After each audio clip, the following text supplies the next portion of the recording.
Good morning students. तो अभी तक बेटा हम डायमेंशन एनालिसिस के दो यूजेस कर चुके थे, जिसमें पहला था to check the correctness of the formula and second one is conversion of system of unit from one unit into another. आज हम थर्ड यूज करेंगे डायमेंशन एनालिसिस का, जिसमें हम कर रहे हैं डेरिवेशन ऑफ फॉर्मूला। यहां पे हम फॉर्मूले में क्या डिराइव करते हैं बेटा कि कोई भी फिजिकल क्वांटिटी किन किन दूसरी फिजिकल क्वांटिटी पे डिपेंड कर रही है और कितनी पावर्स पे डिपेंड कर रही है। तो अगर उस टाइप का कोई फॉर्मूला है तो हम इस डायमेंशन को यूज करते हुए उस फॉर्मूले को डिराइव कर सकते हैं। तो आइए देखते हैं हमारा क्वेश्चन क्या है। द फ्रीक्वेंसी न्यू, एक physical quantity frequency of a string में depend upon length L of the string, tension T in the string and mass per unit length M of the string। कह रहा है using the method of dimension. यहां बहुत important बात है, जब वो ऐसा बोलता है कि मेथड ऑफ डायमेंशन से आप डिराइव करें तो तभी आप इसको यूज करेंगे। Using the method of dimension derive the formula for frequency. तो मैंने देखा जो फ्रीक्वेंसी है स्ट्रिंग की वो किन किन फैक्टर पे डिपेंड कर रही थी। एक डिपेंड कर रही थी लेंथ ऑफ द स्ट्रिंग पे L पे, दूसरा डिपेंड कर रही थी टेंशन T पे, और तीसरा डिपेंड कर रही थी मास पर यूनिट लेंथ M पे। इन थ्री फैक्टर्स के ऊपर आपकी फ्रीक्वेंसी डिपेंड कर रही थी। तो अब मेरे को ये तो नहीं पता कि जो लेंथ पे डिपेंड करते हैं लेंथ के स्क्वायर पे है, क्यूब पे है, हाफ पावर पे है, कितनी पावर पे है। तो उसके लिए हमने क्या किया, इनकी अपनी तरफ से पावर मान ली A, B एंड C। इन तीनों इक्वेशंस को जब कंबाइन किया गया तो हमारे पास L की पावर A, T की पावर B, M की पावर C आई। प्रोपोर्शनलिटी का साइन हटाएंगे तो एक कांस्टेंट ऑफ प्रोपोर्शनलिटी बेटा आपके पास आ जाएगा। ये तो हमने 10th क्लास में पढ़ा था, I is directly proportional to V और V is directly to I। वहां आपने जब साइन हटाया था तो एक R resistance constant of proportionality आ गया। तो ऐसा ही यहां पे भी कोई K कांस्टेंट ऑफ प्रोपोर्शनलिटी आ गया है। अब आप क्या करेंगे, क्योंकि हमें डायमेंशंस को यूज करते हुए फॉर्मूला डिराइव करना है, तो दोनों साइड डायमेंशन लिखेंगे।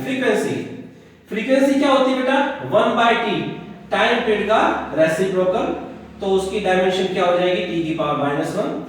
k तो कांस्टेंट है, इसकी कोई डायमेंशन नहीं। लेंथ L, लेंथ है तो L की power a।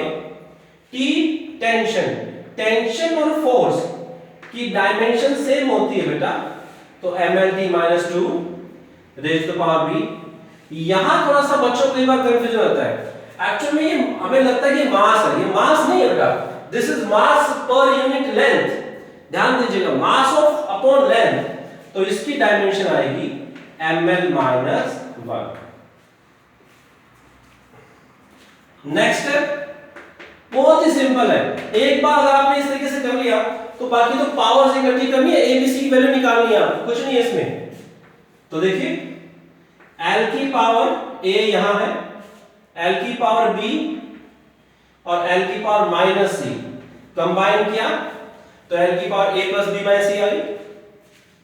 M raise to the power, इसमें तो है ही नहीं, raise to the power B raise to the power C, और T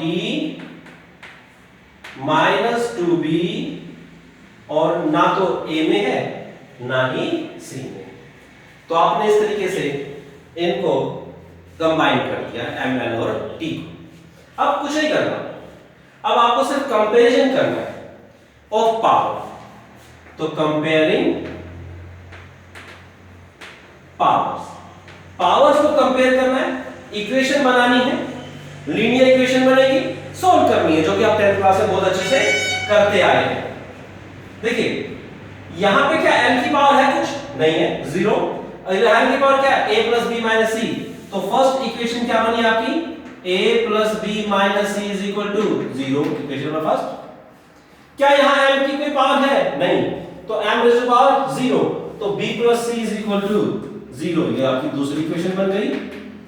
सेकंड इक्वेशन, यहां T की पावर क्या है -1, यहां क्या है -2B, तो -2B -1, तो b is equal to 1/2। Okay, ये this is let us assume equation number 3, this is equation number 4। अब देखिए इस इक्वेशन से देखें तो c is equal to -b हो गया, b प्लस c 0 है तो c is equal to -b, b की वैल्यू क्या है 1/2, तो c की वैल्यू क्या होगी बेटा -1/2। Equation number 5। अब a की वैल्यू फाइंड आउट कीजिए, तो a क्या हो जाएगा c b। तो अगर मैं इस इक्वेशन को यूज करूं तो a is equal to c b, c की वैल्यू कितनी बेटा -1/2 माइनस b की वैल्यू कितनी 1/2, ये कर ऐड करके क्या आ गया -1, तो a की वैल्यू क्या आ गई -1। जैसे ही आपके पास a b c की वैल्यू फाइंड आउट होती है, आप इनको यहां पे इस इक्वेशन में वैल्यू पुट कर दीजिए। तो देखिए क्या बनेगा, यहां मैं लिख देता हूं आपके लिए, nu is equal to k l, a की वैल्यू क्या थी -1, l raised to the power -1, t raised to the power b, t की b की वैल्यू क्या थी 1/2, t 1/2, m raised to the power c, c की वैल्यू -1/2, तो am भाई इधर को स्पेस नहीं मिल रहा है, मैंने थोड़ा सा साइड में रख दिया। तो न्यू थोड़ा सा सिंपलीफाई करते हैं, l की पावर -1 1/l, ठीक है, t की पावर 1/2 डिवाइडेड बाय m की पावर 1/2। आपने सभी पावर पॉजिटिव कर दी, रूट में आपने लिख दिया t/m, this is the result. Nu is equal to k by root of t/m। अगर मेरे को इस कांस्टेंट की वैल्यू पता है तो लिख लेंगे, नहीं पता है तो आप यहीं कहीं छोड़ दीजिए, तो nu is equal to k by root of t/m। Clear है? ओके, अब एक क्वेश्चन करते हैं आपके लिए। आपके पास एक सिंपल पेंडुलम है बेटा, मैं उसको लिख रहा हूं, सिंपल बता रहा हूं आपको, सोल्व करने की कोशिश करना।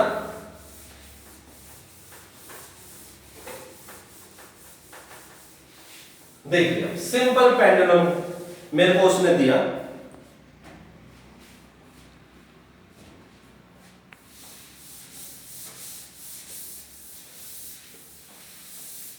इसी क्वेश्चन को कई बार अलग अलग तरीके से पूछ लेते बेटा। कह रहा है कि सिंपल पेंडुलम था आपके पास, ऑफ मास m, तो वेट नीचे mg लगेगा, लेंथ l से, length of string is l and mass of Bob is m, तो वेट mg होगा। अलग अलग तरीके से पूछ सकता है, ये पूछ सकता है the expression for time period of the simple pendulum, ये पूछ सकता show that using dimension analysis show that the time period for the simple pendulum is independent of the mass of the Bob. वो अब बंदे के ऊपर वो कैसे क्वेश्चन पूछता है, वो एग्जामिनर के ऊपर है, तो इसने मेरे से पूछा कि show that using dimension analysis show that the time period of simple pendulum is independent of mass of the Bob. अब मैंने देखा कि मेरे पास तो फैक्टर 3 ही है, mass of the bob, acceleration due to gravity and length, तो मैं तो तीनों ही लेके चल रहा हूं। मेरे को नहीं पता कि टाइम पे डिपेंड करेगा कि नहीं करेगा, तो directly proportional to the m power a l b और एक acceleration due to gravity third factor था c। तीनों इक्वेशन को आपने कंबाइन किया, m raised to power a, l raised to power b, g raised to power c, बिल्कुल same to same way में चलेगा बेटा, कोई अलग कोई चेंज नहीं है। अगर आपको डायमेंशन फॉर्मूला लर्न है ना, तो फिर आपको डायमेंशन से कोई प्रॉब्लम ही नहीं है। अब इनको डायमेंशन फॉर्मूला लिख दीजिए कि m मास था, l length of the spring, g acceleration, इस तरीके से। अगला स्टेप क्या था बेटा, कंबाइनिंग। क्या स्टेप है, कंबाइनिंग। तो m तो अकेला ही है, l b plus c t minus 2c, okay. अब कंपेयरिंग, तो a इज इक्वल टू 0, क्योंकि यहां m की पावर क्या है 0, यहां m की पावर क्या है a, तो a की वैल्यू क्या हो गई 0।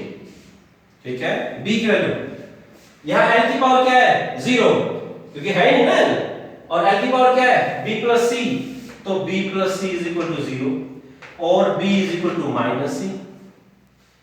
यहां पे t की पावर क्या है 1, यहां पे t की पावर माइनस 2c, तो minus 2c is equal to 1, c is equal to minus 1 by 2, और b क्या था नेगेटिव c, तो b क्या हो गया 1 बाय 2, b क्या हो गया 1 by 2। Okay, now putting the value of a b and c in this equation, a b और c की वैल्यू इस इक्वेशन पुट कर दीजिए, तो t k m raised to the power 0 l raised to the power, d की value देखो क्या है 1 by 2 and g raised to the power c जो कि माइनस 1 by 2 था। किसी की भी पावर 0 क्या होता है बेटा 1, ये आपने 6th क्लास में इस चीज को पढ़ा था, l power 1 by 2 g raised to the power 1 by 2 k under root of l by g। अगर आपको इस कांस्टेंट की वैल्यू पता है तो पुट कर दीजिए, वरना टाइम पीरियड की एक्सप्रेशन आ गई। अब देखिए क्या इस टाइम पीरियड की एक्सप्रेशन में मास है, नहीं, क्योंकि अभी बार तो 0 हो गई थी। क्या इस एक्सप्रेशन में भी मास है, नहीं, तो टाइम पीरियड सिंपल पेंडुलम लिख देंगे नीचे, time period simple pendulum is independent of the mass of the bob. Clear, clear, okay, so that's all for today. Thank you and have a nice day.